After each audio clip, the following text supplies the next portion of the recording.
မန်ချက်စတာယူနိုက်တက်အသင်းတွေခြေစွမ်းပြနေတဲ့နောက်ခံလူပက်ထရစ်ဒေါ်ဂူဟာတကောက်ကျော်ဒဏ်ရာကြောင့်10 ပတ်ထိအနားယူရဖို့ရှိနေပါပြီ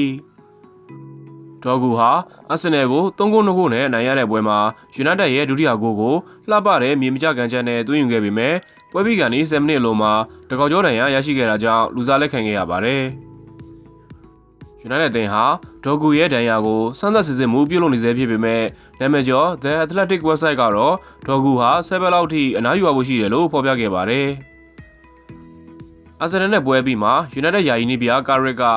ဒေါ်ဂူဟာကြွက်တက်တာဖြစ်နိုင်ပြီးအရန်ကြီးမဆိုးဝါးဖို့မျှော်လင့်ပါတယ်။အခုလောလောဆယ်တော့ပြောပခတ်ပြီးဘလို့ဖြစ်လာမလဲဆိုတာစောင့်ကြည့်ရမှာပါ။စိုးစိုးရွားမဖြစ်ဖို့မျှော်လင့်ပါတယ်လို့ပြောကြားခဲ့ပါတယ်။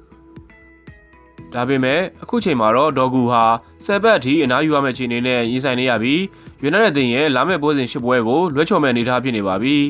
။ယူနိုက်တက်အသင်းဟာလာမယ့်တနင်္ဂနွေနေ့ကျရင်ဖူဟန်အဲ့ဒီနောက်စပါ